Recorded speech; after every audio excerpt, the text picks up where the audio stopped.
एकतर सगळ्यात पहिल्यांदा आपण काय करायचं की त्या ऊर्जेचे आधी खूप खूप आभार मानायचे आहेत की तिने आपल्याला सिलेक्ट केलं आहे.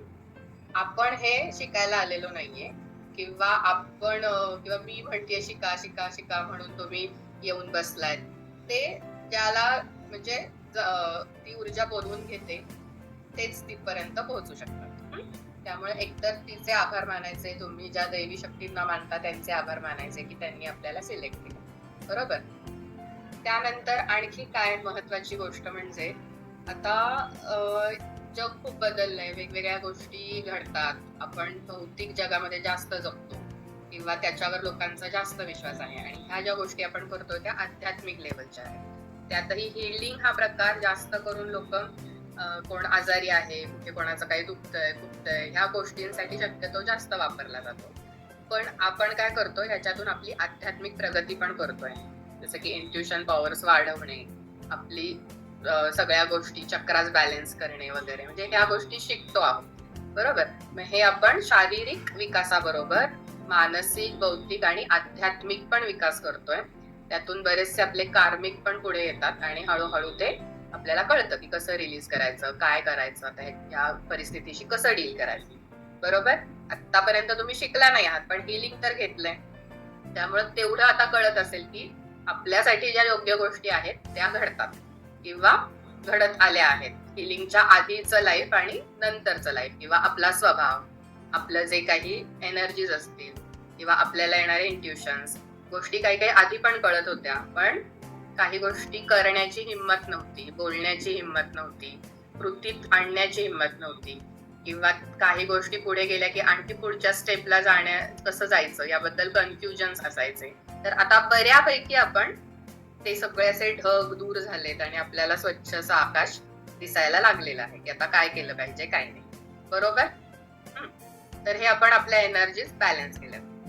आणखी एक महत्वाची गोष्ट म्हणजे काय की या ज्या सगळ्या स्पिरिच्युअल गोष्टी आहेत किंवा मोडॅलिटीज आहेत, जे काही साधना आहेत, त्याचं उगमस्थान म्हणजे आपला भारत देश आहे. त्यामुळे सगळ्यात महत्वाचे आभार किंवा सगळ्यात आपण नशीबवान काय आहोत की आपण भारतात जन्माला आलोय, या भूमीमध्ये जन्माला आलोय आणि त्यातही आपण आपली जी संस्कृती आहे त्यामध्ये सगळ्या प्रकारच्या स्पिरिच्युअल गोष्टी खूप मानल्या जातात, केल्या जातात मनापासून. मग त्यामध्ये सगळाच विकास होतो, शारीरिक, मानसिक, आध्यात्मिक, कार्मिक सगळंच.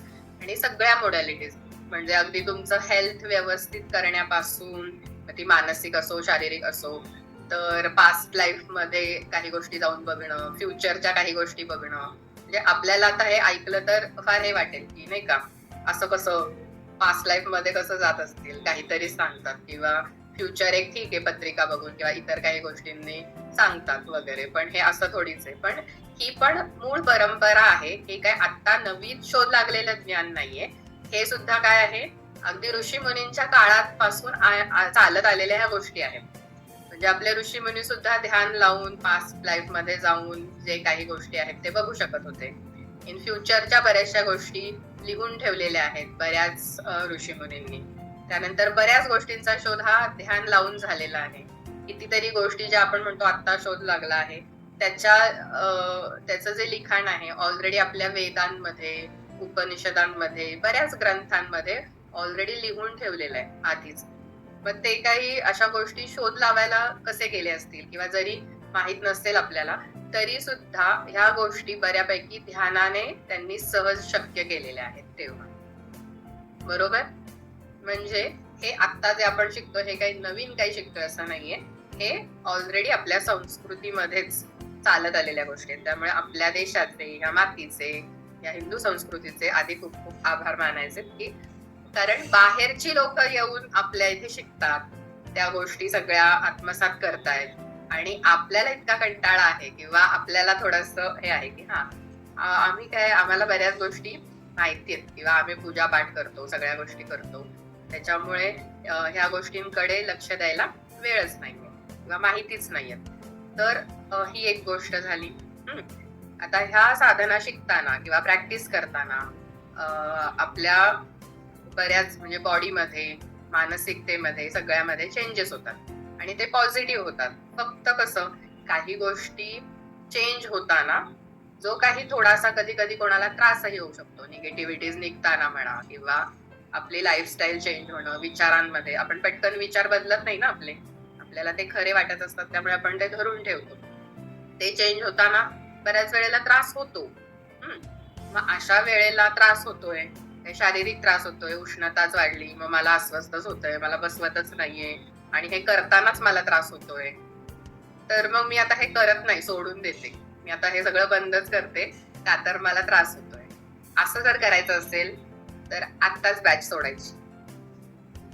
कारण एकदा ह्या गोष्टी सगळ्या करायला सुरुवात केली, एनर्जी चेंज व्हायला सुरुवात झाली की सुरुवातीला प्रॅक्टिस होईपर्यंत थोडाफार त्रास होऊ शकतो, पण नंतर नंतर तुम्हाला त्याची सवय लागते.